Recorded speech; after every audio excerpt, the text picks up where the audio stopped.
Hello guys, welcome back our channel ലിയാസിം stories. ഞാനിന്ന് വന്നിട്ടുള്ളത് ഒരു അവയർനെസ് വീഡിയോ ആണോ എന്ന് ചോദിച്ചാൽ അതുപോലുള്ളൊരു വീഡിയോ ആയിട്ടാണ്. ലിയ അപ്പുറത്ത് പണിയിലാണ്. അപ്പോൾ ഞാനിപ്പോൾ ഈയിടെയായിട്ട് 1-2 ദിവസം മുമ്പ് മീഡിയ വണ്ണിൻ്റെ ഒരു റിപ്പോർട്ട് കണ്ടിട്ടുണ്ട്. എന്താണെന്ന് വെച്ചാൽ, ഒരു ദിവസം രാത്രി ഒരാൾ ബൈക്കിൽ പോകുമ്പോൾ നായി പിന്നാലെ പാഞ്ഞിട്ട് ആ ബൈക്കുകാരന് പേടിച്ചിട്ട്, നായി കടിക്കാൻ തന്നെ പേടിച്ചിട്ട് മൂപ്പര ബാലൻസ് തെറ്റി ഒരു പോസ്റ്റിൽ കൊണ്ട് ഇടിച്ചിട്ട് ആൾ ദാരുണമായിട്ട് മരണപ്പെട്ടു പോയി. അപ്പോൾ ആ വീഡിയോ ഞാൻ കണ്ട മുതൽ ഭയങ്കര മനസ്സിന് വല്ലാത്തൊരു ഇറിറ്റേഷൻ, എന്താ പറയുക, വല്ലാത്തൊരിത്. ഈ ഇങ്ങനെ തെരുവ് നായ്ക്കൾ എല്ലായിടത്തും ഉണ്ട്. എല്ലായിടത്തും എന്ന് വെച്ചാൽ അപ്പോൾ ഒരുപാട് നമ്മൾ വാർത്താ ചാനലിലൂടെ തന്നെ നമ്മൾ കാണുന്നതാണ്. തെരുവ് നായ്ക്കളുടെ ശല്യം വൻ സീന. കുട്ടികളെ വയ്യാലെ പാഴുന്ന, കുട്ടികളെ കടിക്കണ്. അത് പോരാഞ്ഞിട്ട് ഇപ്പോൾ രാത്രിയുള്ള പ്രശ്നം. രാത്രി ഇതേപോലെ വണ്ടിമേലൊക്കെ പോകുമ്പോൾ ഒരുപാട് ആൾക്കാരെ വയ്യാലെ നായി പോക്കുണ്ട്. അപ്പോൾ ആ വീഡിയോ ഒന്ന് ഞാൻ കാണിച്ചു തരാം. ആ വീഡിയോ നിങ്ങൾ കണ്ടു.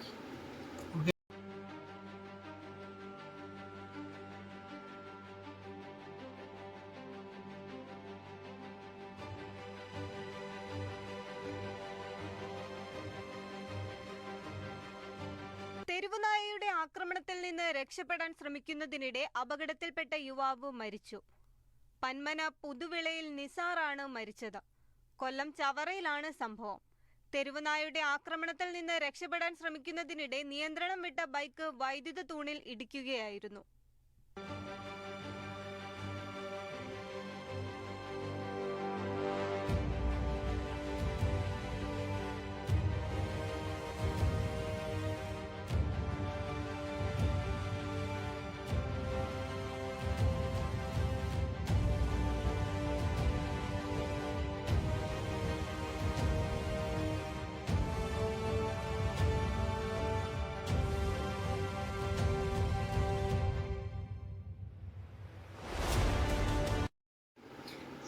അപ്പോൾ വീഡിയോ നിങ്ങൾ കണ്ടില്ല, ഇതാണ് ആ വീഡിയോ.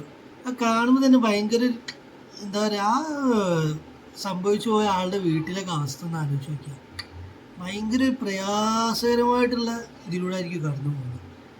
അപ്പോൾ ഇങ്ങനെ ഞാൻ ഇതിനു മുമ്പ് എല്ലാവർക്കും എങ്ങനെയാണെന്ന് അറിയാം. ഇതിനു മുമ്പ് ഞാൻ എന്താ ഇപ്പോൾ പറയാൻ പോകുന്നതെന്ന് വെച്ചാൽ, ഇതിനു മുമ്പ് ഞാനെപ്പോഴും പരീക്ഷിക്കുന്നതും അല്ലെങ്കിൽ ഞാൻ ചെയ്തിട്ട് വിജയിച്ചതുമായിട്ടുള്ള കാര്യങ്ങളാണ് ബാക്കിയുള്ള എൻ്റെ ഫ്രണ്ട്സിനോടൊക്കെ, എന്നെ അറിയുന്ന ആളുകളോടൊക്കെ ഞാൻ പറയുന്നുണ്ട്. അപ്പോൾ ഞാൻ ഇതുവരെ അങ്ങനെ ചെയ്തിട്ട് എന്തായിട്ടില്ല. ഒരു നായ് പിന്നീട് എൻ്റെ വയ്യാലെ പാഞ്ഞില്ല. അതേപോലെ നായ്ക്കൾ വയ്യാലെ പായുമ്പോൾ ഞാൻ എന്താ ചെയ്യുന്നതെന്ന് വെച്ചാൽ, വണ്ടി നമ്മൾ പായുമ്പോൾ നായ് കൊരിച്ച് നമ്മളെ വയ്യാലെ പായുമ്പോൾ വണ്ടി ഏറ്റവും സ്പീഡ് കൂട്ടുമ്പോൾ വീണ്ടും നമ്മുടെ കൂടെ സ്പീഡ് കൂട്ടി വരാറാണ് പതിവ്. അത് നായ് അങ്ങനെ കൊരിച്ച് വരാണെങ്കിൽ വണ്ടി നിങ്ങൾ സ്റ്റോപ്പ് ചെയ്യാം. സ്റ്റോപ്പ് ചെയ്ത് വണ്ടിമേൽ തന്നെ ഇരുന്നിട്ട് വണ്ടി സ്റ്റോപ്പ് ചെയ്ത് കഴിഞ്ഞാൽ ആ നായ അവിടെ നിൽക്കും. മനസ്സിലായില്ല? അപ്പോൾ ഇത് എത്രത്തോളം ഞാൻ പറയുന്ന ആൾക്കാർ എത്രത്തോളം ആ രീതിയിൽ എടുക്കും, നിങ്ങളൊന്ന് ട്രൈ ചെയ്ത് നോക്കുക. ധൈര്യമുള്ള ആളുകളാണെങ്കിൽ ഒന്ന് ട്രൈ ചെയ്താൽ ചിലപ്പോൾ അത് സക്സസ് ആവും. മനസ്സിലായില്ലേ? ഞാൻ പൊതുവെ നമ്മളോടൊക്കെ ഒരുപാട് നായ്ക്കളുണ്ട്. വരുമ്പോൾ ഇതാണ് ചെയ്യാറ്. കാരണം ഞാൻ വണ്ടി എടുത്ത് പോകുമ്പോൾ പിന്നാലെ വരും. പക്ഷെ വണ്ടി അവിടെ നിർത്തി കഴിഞ്ഞാൽ ആ നായ അവിടെ നിൽക്കും. നായ പിന്നെ നമ്മളെ വയ്യാലെ വരില്ല. അപ്പോൾ ഞാൻ 1-2 തവണ പലതവണ ഞാൻ ചെയ്തിട്ടുണ്ട്. അപ്പോൾ ഞാനിങ്ങനെയാണ് ചെയ്യാറ്. അപ്പോൾ താല്പര്യം ഉണ്ടെങ്കിൽ, അല്ലെങ്കിൽ ഒന്ന് നോക്കണം എന്നുണ്ടെങ്കിൽ അങ്ങനെ നോക്കി പേടിയൊക്കെ മാറ്റിയിട്ട് നോക്കിക്കഴിഞ്ഞാൽ ചിലപ്പോൾ അത് സക്സസ് ആവും തന്നെയാണ് ഞാൻ മനസ്സുകൊണ്ട് വിചാരിക്കുന്നത്.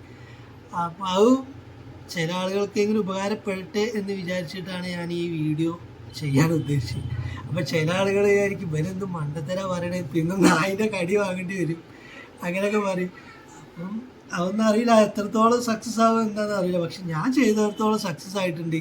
ഞാൻ ഇതേപോലെ നായിൻ്റെ വയ്യാതെ വന്നു കഴിഞ്ഞാൽ എത്ര ലേറ്റായിട്ട് പോവുകയാണെങ്കിലും ഞാൻ ഒറ്റയ്ക്ക് തന്നെ വണ്ടിമേൽ പോകുമ്പോഴും ഞാൻ എൻ്റെ വയ്യാതെ നായി പാഞ്ഞു കഴിഞ്ഞാൽ സ്ഥിരമായിട്ട് ഞാൻ ചെയ്യുന്ന ഒരു ഇതാണ് ഞാൻ ഇപ്പോൾ പറഞ്ഞിട്ടുള്ളത്. ഇതുവരെ എനിക്ക് അതുകൊണ്ടൊരു ബുദ്ധിമുട്ടുണ്ടായിട്ടില്ല. ഞാൻ എൻ്റെ വയ്യാതെ നായി വരാണെങ്കിൽ പോലും ഞാൻ വണ്ടി നിർത്തി കഴിഞ്ഞാൽ ആ നായ അതേപോലെ നിൽക്കും. 1-2 പ്രാവശ്യം കൊരിച്ച് കഴിഞ്ഞാൽ പ്രശ്നമൊന്നുമില്ല. നമ്മൾ വണ്ടി അവിടെ നിർത്തിയതാക്കിയാൽ പോകും. നമുക്ക് നമ്മളെ വഹിക്കുമ്പോൾ മറ്റെന്താ പറയുക, പിന്നെ വേറെ പ്രശ്നം എന്താണെന്ന് വെച്ചാൽ അതുകൊണ്ട് എനിക്ക് വരെ ബുദ്ധിമുട്ടൊന്നും ഉണ്ടായിട്ടില്ല, ഞാൻ നിർത്തി ചെയ്തിട്ടുണ്ട്. അപ്പോൾ അതുകൊണ്ട് ആ എക്സ്പീരിയൻസ് ഞാൻ നിങ്ങളോടുമായിട്ടൊന്ന് ഷെയർ ചെയ്താണ്. അപ്പോൾ എത്രത്തോളം ആളുകൾക്ക് ഇത് ഉൾക്കൊള്ളാൻ പറ്റുമെന്ന് അറിയില്ല. ഇനിയിപ്പോൾ ഞാൻ പറഞ്ഞു തന്നിട്ട് ആരും പോയി എന്താക്കിയുള്ള പറ്റുന്നവരുണ്ടെങ്കിൽ, ധൈര്യമുള്ള ആളുകളുണ്ടെങ്കിൽ ചെയ്തു നോക്കിയാൽ നിങ്ങൾക്ക് അതിൻ്റെ സക്സസ് അത് മനസ്സിലാവും. അപ്പോൾ നിങ്ങൾക്ക് പിന്നെ മനസ്സിലായി കഴിഞ്ഞാൽ എന്താ പറയുക, നിങ്ങൾക്ക് പിന്നെ അത് ഉപയോഗിക്കാമല്ലോ. പിന്നെ അതുപോലെ തന്നെ വേറെ പ്രശ്നം എന്താ വെച്ചാൽ ഈ നായ്ക്കളൊക്കെ കാണുമ്പോൾ നമ്മൾ പേടിച്ചിട്ട് ഇങ്ങനെ മുന്നേ സ്പീഡിലേക്ക് പോകില്ല. അപ്പോൾ അതൊക്കെയാണ് ഒരു പ്രശ്നം. പിന്നെ ഗവൺമെൻറ് മൈൻഡ് മനുഷ്യന്മാരെക്കാളും ഇത് ഇമ്പോർട്ടൻ്റ് ഇപ്പോൾ നായ്ക്കൾക്കും മറ്റുള്ള ആളുകൾ ഇതിനൊക്കെ ആയതുകൊണ്ട് എന്താ പറയുക, അത് പറഞ്ഞിട്ട് കാര്യമില്ല.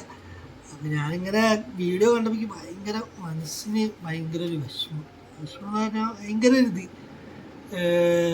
പല ആൾ എൻ്റെ ഫ്രണ്ട്സ് സർക്കിളിൽ തന്നെ, ഫ്രണ്ട്സിൻ്റെ കൂട്ടത്തിൽ തന്നെ ഒരുപാട് ആളുകളുണ്ട് ഇതേപോലെ നമ്മൾ നായ്ക്കളെ പേടി. പക്ഷെ ഞാനത് പറയാനുള്ള കാരണം ഇതാണ്, എനിക്കങ്ങനെ തോന്നിയത് കൊണ്ടാണ്, ഞാനത് ചെയ്യുന്നത് കൊണ്ടാണ് ഞാൻ പറഞ്ഞത്. അപ്പം നിങ്ങളും കൂടി അറിഞ്ഞിരിക്കട്ടെ എന്ന് വിചാരിച്ചിട്ട് ഞാൻ പറയാണ്.